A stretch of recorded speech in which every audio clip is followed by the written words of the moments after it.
నమస్కారం. మనందరికి తెలిసిందే, నిన్న చాలా దారుణమైన మర్డర్ మన గాజువాక ప్రాంతంలో జరిగింది. ఇందులో మౌనిక అని చెప్పేసి 30 సంవత్సరాల అమ్మాయి, అమ్మాయిని మరి ఇండియన్ నేవీలో పనిచేసే ఈ చింతాడ రవీంద్ర అన్న అతను దారుణంగా నరికి చంపారు. దానికి నేపథ్యం ఏంటంటే, వీళ్ళకి 2021 నుంచి ఈ అమ్మాయికి ఈ రవీంద్రకి పరిచయం ఉంది. ఈ రవీంద్ర కావాలనే ఉద్దేశంతోనే డేటింగ్ యాప్ ద్వారా ఈ అమ్మాయిని పరిచయం చేసుకున్నారు. పరిచయం చేసుకుని 2021 నుంచి కూడా ఈ రిలేషన్షిప్ కంటిన్యూ అవుతా ఉంది. 2024 ఇతనికి పెళ్లి అయింది. పెళ్లి అయినప్పటికీ కూడా ఈ అమ్మాయితో మరి రిలేషన్షిప్ కంటిన్యూ చేశారు. మరి ఈ మధ్య అతని వైఫ్ ప్రెగ్నెంట్ అవడం వలన డెలివరీ కోసంగా పుట్టింటికి వెళ్ళింది. ఆ నేపథ్యంలో ఇంకా అతను అమ్మాయిని పిలిపించుకోవడం, ఒక రిలేషన్ కంటిన్యూ చేయడం జరిగింది. అయితే వీళ్ళిద్దరి మధ్య చిన్న గొడవలు స్టార్ట్ అయినాయి. ఆ గొడవల్లో ఆ అమ్మాయిని ఏదో రకంగా చంపేయాలన్న ఉద్దేశంతో అతను నిర్ణయించుకున్నాడు. నిన్న ఆ ఉద్దేశంతోనే నిన్న అతను అమ్మాయిని ఇంటికి పిలిపించుకున్నాడు. అప్పుడు ఇది మన ఎల్బీ నగర్ లో, గాజువాకలో ఎల్బీ నగర్ లో కీర్తి ఎన్క్లేవ్ ఫ్లాట్ నంబర్ 102 దాంట్లో ఇతను ఉంటాడు. అతను ఒంటరిగా ఉంటున్నాడు ఇప్పుడు ఈ ప్రెసిడెంట్. అమ్మాయిని పిలిపించుకొని పథకం ప్రకారంగా అమ్మాయితో గొడవ పెట్టుకొని అమ్మాయిని గొంతు పిసికేసాడు. అంటే చెప్పిన ప్రకారం ఏంటంటే ముక్కు నోరు మూసేసి సఫికేషన్ చేసి చంపేశాడు.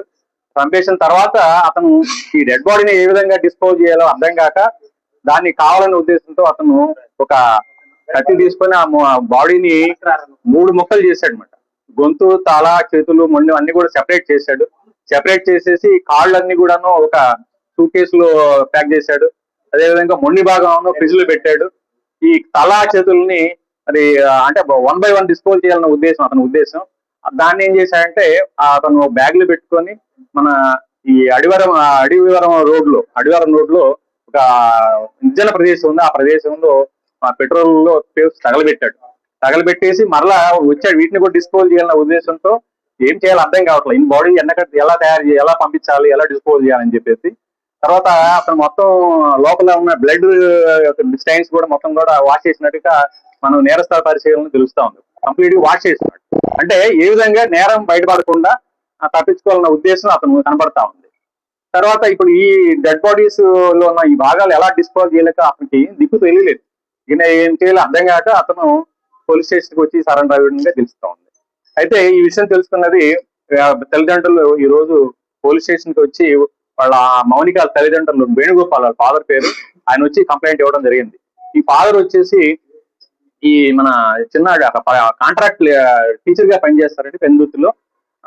అందరూ కూడా టీచర్ ఫ్యామిలీ అనమాట. మదర్ ఫ్యామిలీ టీచర్ పనిచేస్తా ఉండేది.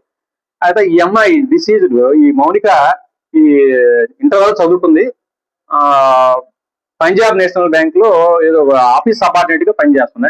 కాంట్రాక్ట్ బేసిస్ ఏమో టెంపరీగా పనిచేస్తూ తర్వాత అప్పుడప్పుడు ఖాళీ సమయంలో ఈవిడ ఈ మ్యారేజ్ ఈవెంట్ కూడా అటెండ్ అవుతా ఉంటుంది అనమాట.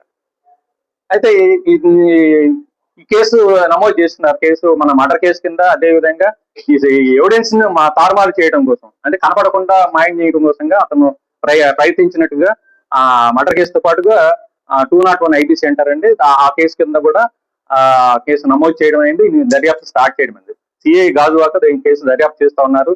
అయితే ఈ కేసులో ఈ ముద్దాయికి కఠిన శిక్ష పడే విధంగా అన్ని రకాలుగా సైంటిఫిక్ ఇన్వెస్టిగేషన్ చేయడం జరిగింది.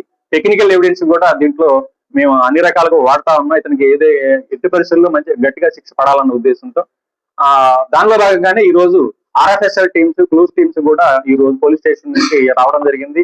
సీన్ ఆఫ్ అఫెన్స్, అదేవిధంగా ఎక్కడైతే ఈ బాడీని డిస్పోజ్ చేయడం ప్రయత్నం చేశాడో, ఎక్కడైతే ఈ తల మొండాన్ని కూడా అక్కడ ఆ చేతులను తగలబెట్టారో ఆ ప్రదేశం కూడా విజిట్ చేయడం జరిగింది. ఇవన్నీ కూడా సీజ్ చేసి మన పోస్ట్ మార్టం నిమిత్తం KGH కి పంపించడం జరిగింది.